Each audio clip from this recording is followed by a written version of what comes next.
Kanalıma hoş geldiniz. Bugün sizlere orkidelerinize uygulayabileceğiniz iki farklı yöntem göstereceğim. Özellikle orkide yaprak hastalıkları ve böceklerden korunması için ve orkidelerinizin İlkbaharda tomurcukları sararıp dökülmeden bol bol çiçek açabilmesi için yapmamız gereken iki önemli yöntem göstereceğim. Hemen sizlere orkidelerinizin bol bol çiçek açmasını sağlayacak birinci yöntemimden başlamak istiyorum. Bugünkü orkide bakımında toz kahve kullanacağım. Kahve bitki bakımı için çok faydalı. %4 oranında azot, %3 oranında potasyum ve %1 oranında içerisinde fosfor vardır. Bu üçü de bitkiler için çok faydalı. Bunun için 1 yemek kaşığı toz kahveyi koydum bir tabağın içerisine ve üzerine kaynar su koyuyorum. Sizler de bu şekilde kaynar su koyarak kahvenin içerisinde bileşenlerine ayrılmasına yardımcı olabilirsiniz. 600 milim bakın su koydum ve şimdi bunu biraz karıştıracağım. Karıştırdıktan sonra bu gübreyi nasıl kullanabiliriz bunu da göstereceğim. Yalnız bu karışımı 12 saat bekletmeniz gerekiyor. 12 saat beklettikten sonra tekrardan sizlere hazırlayacağım yöntemi göstereceğim.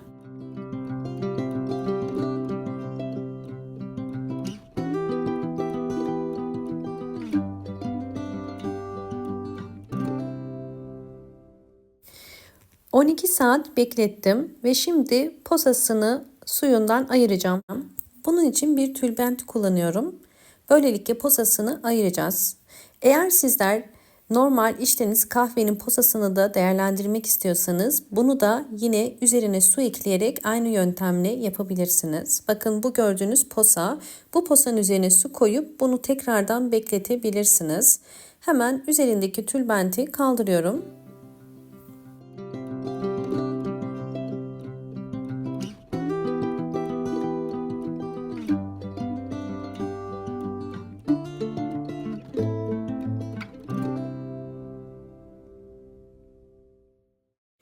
...600 mililitre kahve suyunu koydum. Üzerine 400 mililitre arıtma suyu koyacağım. Toplamda 1 litrelik bir gübre hazırlamış olacağız. Sizler bu karışımı evdeki çiçek sayınıza göre de ayarlayabilirsiniz.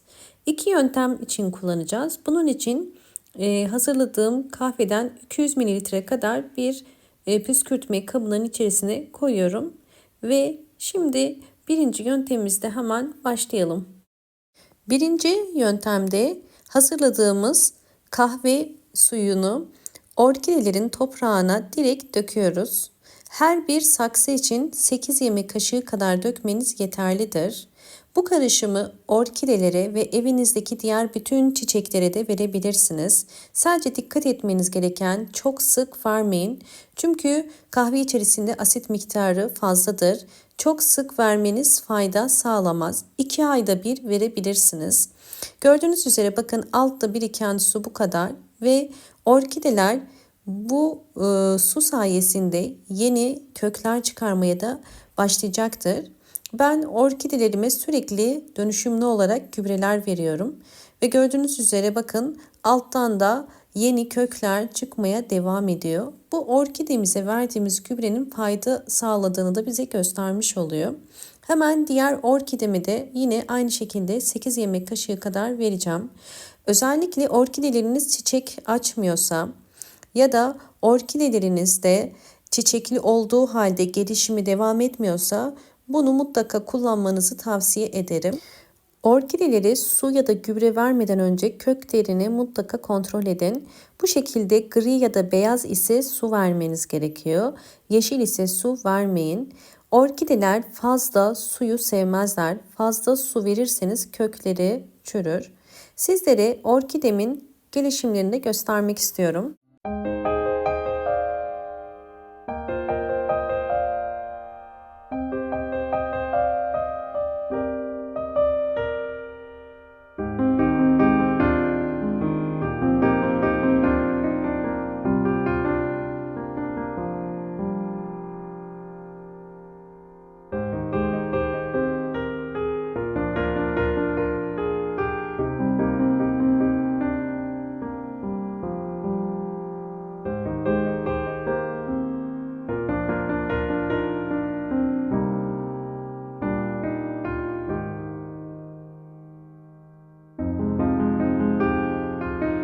Videomu buraya kadar izleyip beğendiyseniz hemen beğen tuşuna basıp kanalıma da abone olup bana destek olabilirsiniz.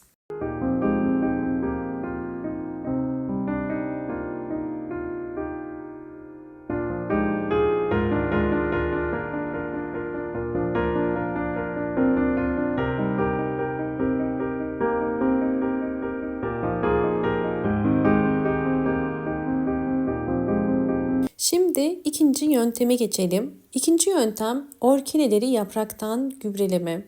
Bu yöntemde özellikle orkide yapraklarındaki hastalıkları ve böcekleri uzaklaştıracaktır. Özellikle orkidenin gövde kısmına sıkarak, yapraklarına sıkarak orkidede oluşan sineklenmenin önüne geçebilirsiniz. Ya da orkide yapraklarında trips böceği, unlu bit, kırmızı örümcek gibi ya da saksı içerisinde çok fazla olan bitlerin uzaklaşmasına yardımcı olur. Kahve kokusunu genelde böcekler sevmezler ve bu da orkidenizdeki böcek sayısının zamanla azalmasına ve orkidenizin gelişiminin daha hızlı olmasına yardımcı olur. Bu saydığım özellikler varsa bu işlemi haftada bir kere orkide yapraklarını uygulayın. Bakın gördüğünüz üzere su birikti. Kesinlikle yaprak aralarında bu şekilde su birikmemesi gerekiyor. Bu işlemi yaptıktan sonra pencereyi yukarıdan açıp yarım saat pencere önünde bekletmeniz gerekiyor ve yaprakların kendiliğinden kuruması gerekiyor. Şimdi sizleri sonuçlarla baş başa bırakıyorum.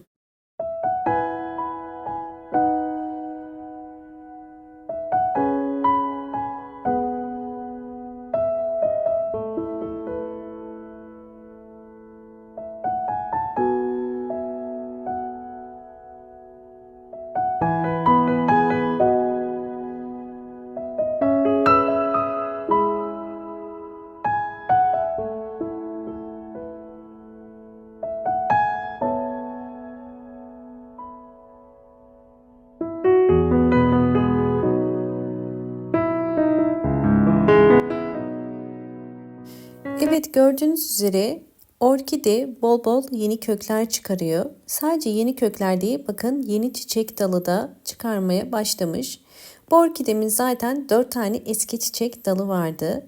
Bir tane de yeni çiçek dalı çıkardı ve eski çiçek dalları da boğum yerlerinden bol bol yeni çiçek dalları çıkarıyor. Bakın bu ikinci çiçek dalı, bu üçüncü çiçek dalı. Hemen diğer dala geçiyorum ve diğer dalda da bakın 5. çiçek dalı. Gördüğünüz üzere boğum yerinden yine çiçek dalı çıkmaya başlamış. Bir tane de buradan çıkıyor, bakın kabarmış. Bu da 6. ve bu da 7. çiçek dalı. Hemen diğer dalımıza da bakıyoruz. Bunda da bakın bir tane daha çiçek dalı var. Yani bir orkide bakın 8 ya da 9 tane çiçek dalını aynı anda çıkarabiliyor. Burada da yine küçük bir tane yeni çıkmaya başlamış. Orkidelere düzenli gübre verdiğiniz zaman orkideler bu şekilde bol bol yeni çiçek dalları çıkarır. Bu yüzden orkidelerinize yaz ayında gübre vermeyi unutmayın. Ayda bir kere dönüşümlü olarak gübreleri verebilirsiniz ve bol bol ışık alması gerekiyor. Videomu buraya kadar izlediyseniz ve beğendiyseniz hemen beğen tuşuna basıp kanalıma da abone değilseniz eğer bana destek olmak için abone olabilirsiniz. Bol bol yorumlar yapıp yorumlar kısmında da sorularınız varsa sorabilirsiniz. Hoşça kalın, sağlıkla kalın.